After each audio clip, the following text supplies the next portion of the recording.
আর এখন প্রশ্ন হলো, টিকিটের টাকা কি ফেরানো সম্ভব? হলে কিভাবে সেই টাকা ফেরানো যায়? আইনজীবী অনির্বাণ গুহ ঠাকুরতা জানান, টিকিটের টাকা ফেরত কঠিন হলেও অসম্ভব নয়।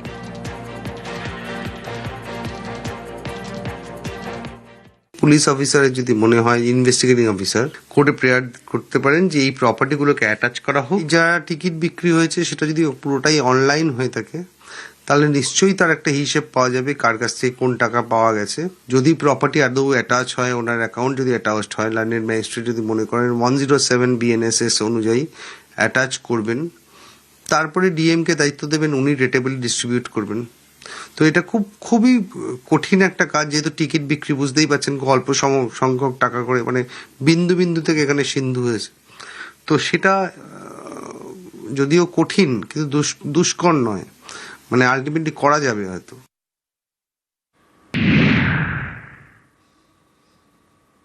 মেসি ইভেন্টের মূল উদ্যোক্তা শতদ্রু দত্ত, গতকালই তাকে পুলিশ গ্রেফতার করে। আজ বিধাননগর আদালতে তাকে পেশ করা হয়। 14 দিনের পুলিশ হেফাজতের নির্দেশ দিয়েছে আদালত। গতকালই এয়ারপোর্টে জিজ্ঞাসাবাদ, তারপর গ্রেফতার করা হয় শতদ্রু দত্তকে, মেসি ইভেন্টের মূল উদ্যোক্তা। ওকে অ্যারেস্ট করেছি আর আজকে আমরা 14 দিনে পিসি পেয়েছি। এখন আমাদের ইনভেস্টিগেশন স্টার্ট হয়েছে। বাকিগুলো কিছু লোককে আমরা সামন করার জন্য অলরেডি আমরা লিস্ট প্রিপেয়ার করেছি, ওদেরকে সামন দেওয়া হচ্ছে। They will start coming. কারা কারা এখানে, এই যে আপনারা কোশ্চেন বারবার করছেন ওয়াটার বোতলকে নিয়ে, ভেন্ডার্স কারা ছিল, কিভাবে ওরা এসব করেছে, সেগুলো আমরা সব কিছু দেখছি। আমরা দুটো কেস স্টার্ট করেছি। সিসিটিভি ফুটেজগুলো আমরা চেক করছি, যাদেরকে আইডেন্টিফাই করা হবে ওদেরকে আমরা অ্যারেস্ট করছি। আজ বিধাননগর আদালতে পেশ করা হয় শতদ্রু দত্তকে। শতদ্রুর আইনজীবীর আজব যুক্তি, আয়োজকের দায় নেই বলে তার দাবি, দর্শকদের ঘাড়েই দোষ আইনজীবী। একটা অর্গানাইজারের যা অ্যাক্টিভিটি সেটা ইভেন্ট ম্যানেজারের অ্যাক্টিভিটিস থেকে সম্পূর্ণ আলাদা। একজন মাস্টার ফুটবল প্লেয়ার, যেটা GOAT, তো ওনার কাছ থেকে যে জ্ঞানগুলো পাওয়ার কথা সেইগুলো বাচ্চারা যাতে প্রপারলি পায়, তাই জন্য বাচ্চাদের সঙ্গে একটা সেশন ছিল। উনি ভিক্টিমাইজ হন, সার্কামস্ট্যান্সেস এর উপরে ভিক্টিমাইজ হন, কারণ যে ভ্যান্ডালিজমটা হয়েছে তার সঙ্গে ওনার কোনো রকম ভাবেই সম্পর্ক নেই। ফেলিওর মানুষের টিকিট কাটার ফলে আমি চাইবো যে আমি একেবারে মেসির পাশে গিয়ে ছবি তুলতে পারি। যে সিকিউরিটি সেফটি রিজনগুলো নেওয়া হয় অর্গানাইজারদের তরফ থেকে, সেইগুলোকেও প্রায়োরিটি দেওয়া উচিত।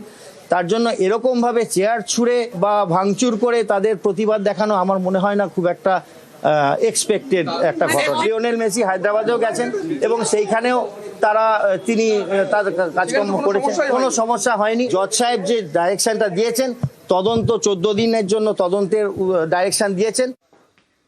উদ্যোক্তাদের গাফিলতি ছিল, সব দিক খতিয়ে দেখা হচ্ছে, জানান বিধাননগরের সিপি।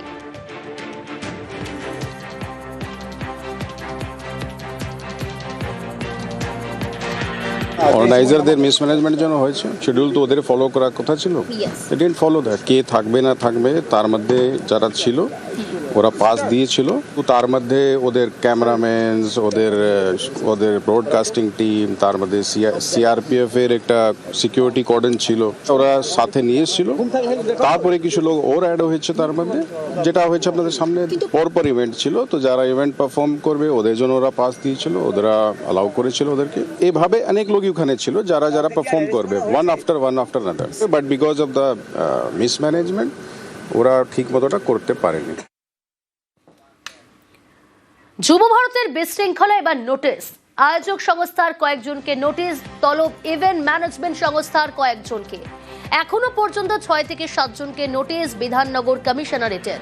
পুলিশের অনুমতি ছাড়া কিভাবে ভিতরে জলের বোতল বিক্রি, নোটিশ দিয়ে তলব জলের ভেন্ডারকেও। গতকাল যুব ভারতীতে বিশৃঙ্খলা পরিস্থিতি তৈরি হয়, এবার সেই নোটিশ, আয়োজক সংস্থার কয়েকজনকে নোটিশ, তলব ইভেন্ট ম্যানেজমেন্ট সংস্থার কয়েকজনকে। এখনো পর্যন্ত যে তথ্য, 6 থেকে 7 জনকে নোটিশ বিধাননগর কমিশনারেটের।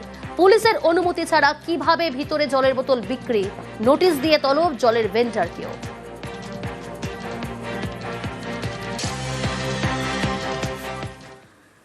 চাকরি থেকে ইভেন্ট ম্যানেজমেন্ট, রিশনার ছেলের হাত ধরে কলকাতায় মারাদোনা থেকে মেসি। শনিবার যুব ভারতীর অব্যবস্থায় গ্রেফতার সেই শতদ্রু দত্ত।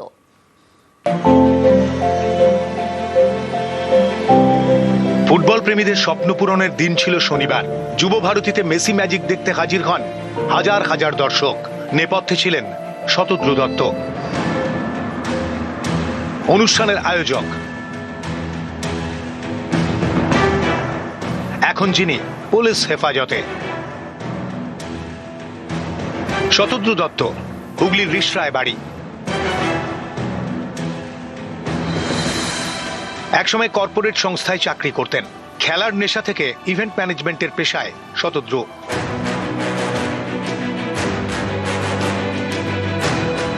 শুধু ক্রীড়া জগৎ নয়, অভিনয়ের দুনিয়াতেও শতদ্রুর পরিচিতি।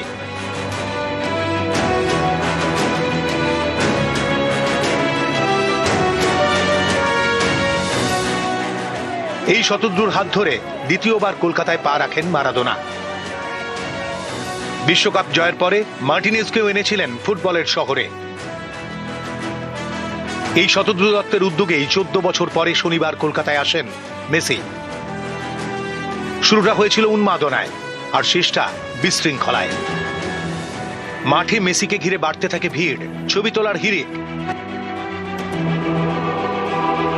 পাশেই ছিলেন শতদ্রু। ভিড়ে কয়েকজনকে ঠেলে সরিয়ে দিতে দেখা যায় শতদ্রুকে।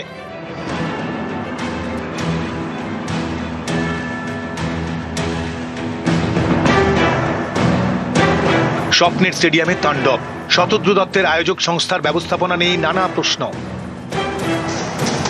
হাই প্রোফাইল অনুষ্ঠানে এমন অব্যবস্থার জেরে শনিবার গ্রেফতার হন শতদ্রু দত্ত। তার বিরুদ্ধে সরকারের বিরুদ্ধে অপরাধমূলক ষড়যন্ত্র, সরকারি সম্পত্তি ভাঙচুর, বেআইনি সমাবেশ, শৃঙ্খলা ভঙ্গ সংক্রান্ত অপরাধের অভিযোগ। নিউজ 18 বাংলা।